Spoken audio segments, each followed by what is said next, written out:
Hey everyone, it's Ashley and today I am bringing you my review for More Happy Than Not by Adam Silvera. This was actually sent to me for review by Soho Press and I adored this book. More Happy Than Not is about a boy named Aaron who lives in the Bronx in New York City, and in the world that he is based in, which is supposed to be like our world but kind of like a little bit different, there's a place called Leto. I say Leto, it might be Leteo, L-E-T-E-O. I say Leto, like Jared Leto.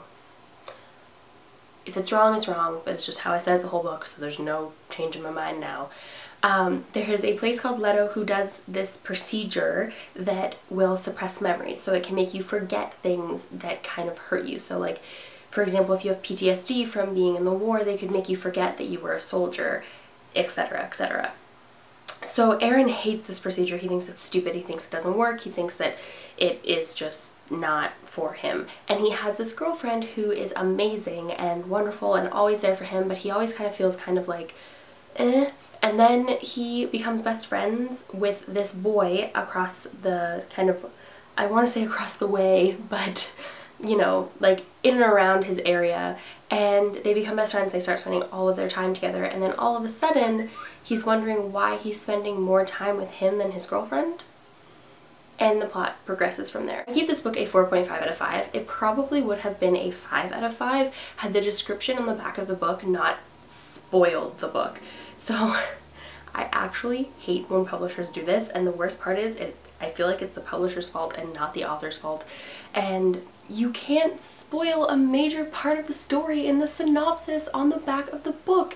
So they spoil something that happens about 130 pages into the novel. That's a long ways for you to ruin it for me. So the whole 130 pages leading up to that thing happening, like, I was waiting for it to happen. Like, I didn't get to actually enjoy those first 100 or so pages because I knew the thing that was about to happen. So just please read this book, but please do not read the synopsis of this book anywhere. On the back of the book, on Goodreads, anywhere. Just don't. Just dive into it knowing that it's going to be a really good contemporary with a really wonderful main character and freaking outstanding writing, but do not read the back of the book. Okay, so diving into things I liked or didn't like and kind of expressing them to you. This will be non-spoilery for all of you who have not read this book, which I believe is most of you because it hasn't been released yet.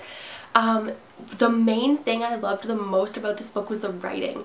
Adam Silvera is so good. He's just so good at being an author.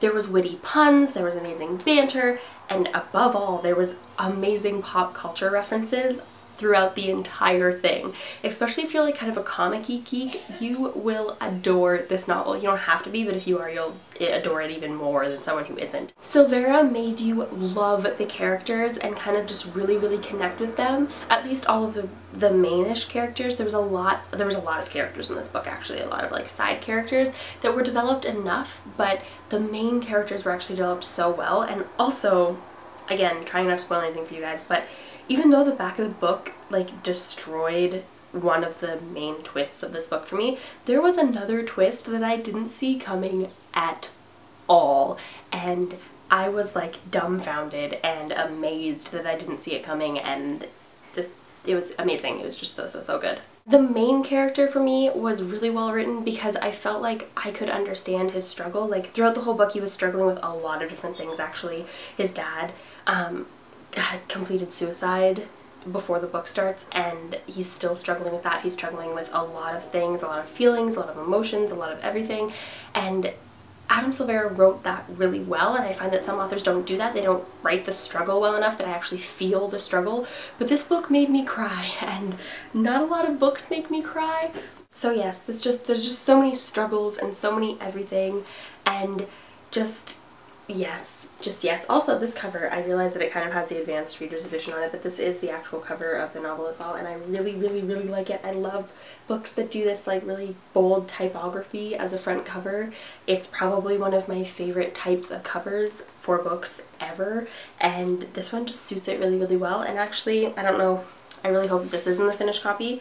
I would assume it is, but like there's little heart or little smiley faces on the beginning of every chapter that kind of go along with the front cover. I also really liked the setting of this book. It takes place in the Bronx in New York City, and I felt that Silvera really kind of like established that setting really well without over establishing it. And sometimes I find that for me at least, with a book like this that's like a contemporary teen, like the setting matters, but it doesn't matter the way that it would in like a Tolkien book, you know? And sometimes I find that authors kind of like, they go a bit too far with the setting, and I'm just like, I didn't need that. I got a little bored. But in this novel, not at all. The setting just really, really worked with everything that was happening, and just, I loved it. I loved it a lot.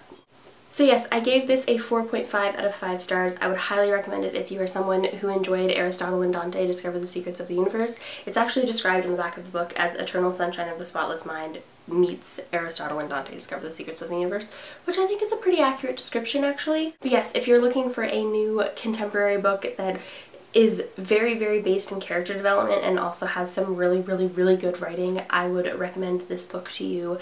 And if you have read or want to read this, comment down below and let me know. I always want to hear that.